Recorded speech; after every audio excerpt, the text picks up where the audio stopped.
Good morning. Welcome to aspc Safford.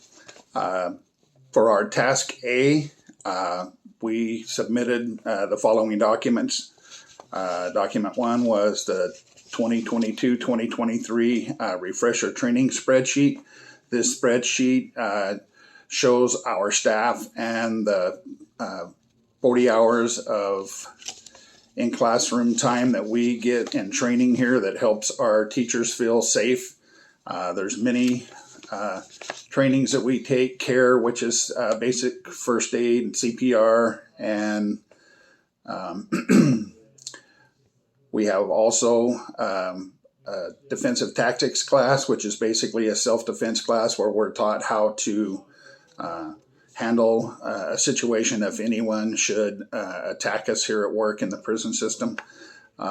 They give us different techniques that we can use if we're in chokeholds and strangleholds, and how to ward people off, what commands to use to defuse situations.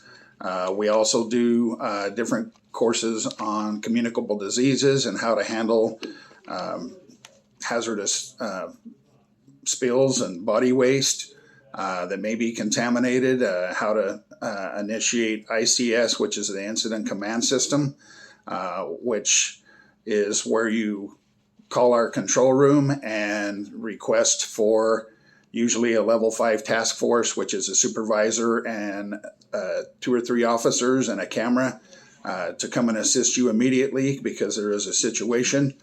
You can do that if an inmate is aggressive. You can do that if you are feeling ill and need someone to come and assist you. You can do that if an inmate feels ill and or is injured. You can use that system if someone just becomes aggressive with you. And there's a lot of trainings that go on in the refresher course above and beyond these that really help us to feel safe. We also learn how to use our radios and our phones to initiate ICS and to call for help if we need to. There are a lot of good trainings that really help us to feel safe here in our area.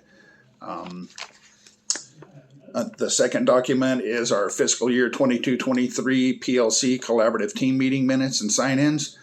This document basically documents. I only put in 1 month just to show you that we do it every month, but I put in the different sign-ins and everything for our month of June 2023, where we show what topics we discussed, how we celebrated successes for our students, how we analyzed our data for struggling students, other topics we brought up for professional development that we might need, and how to motivate our students who are reluctant or struggling.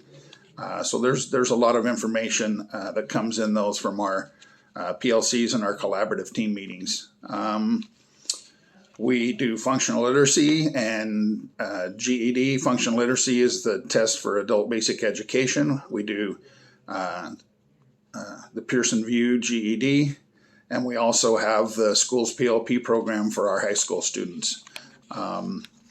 So those meetings we pretty much use to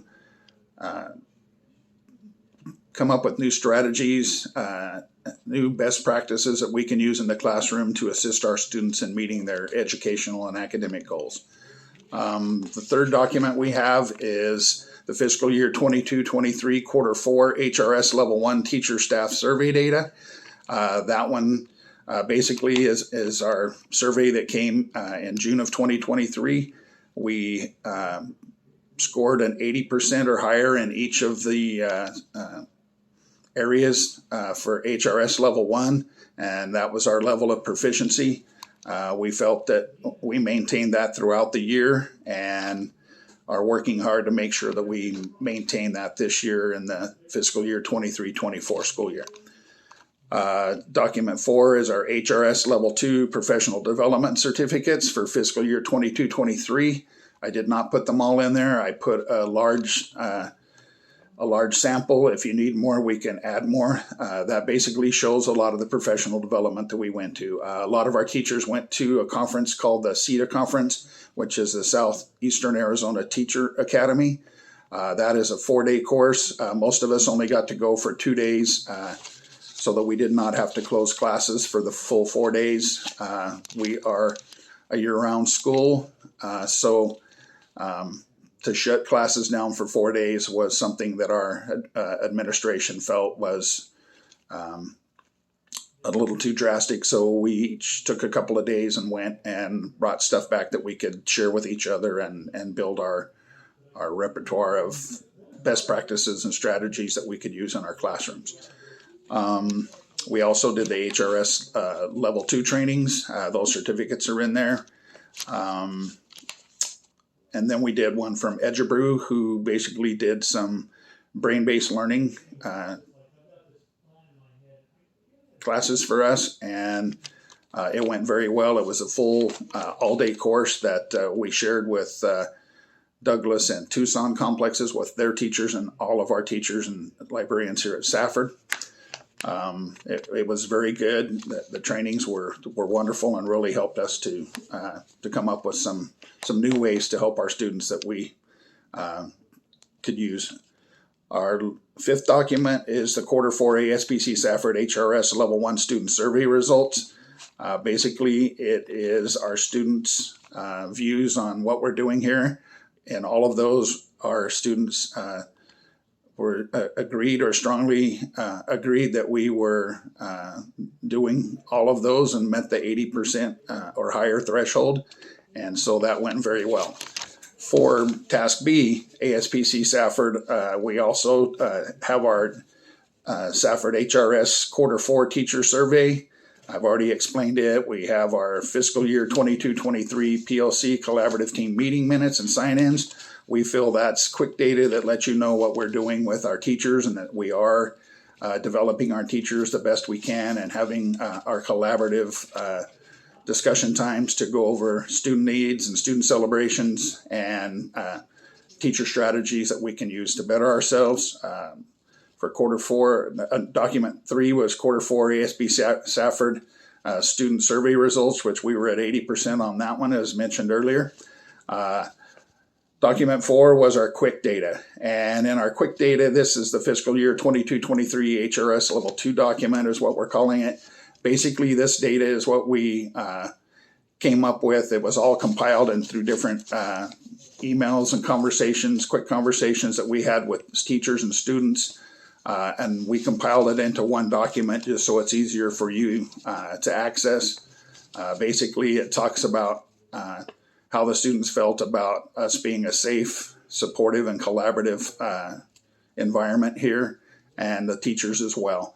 So we talk about those for teachers, staff, and students in that document.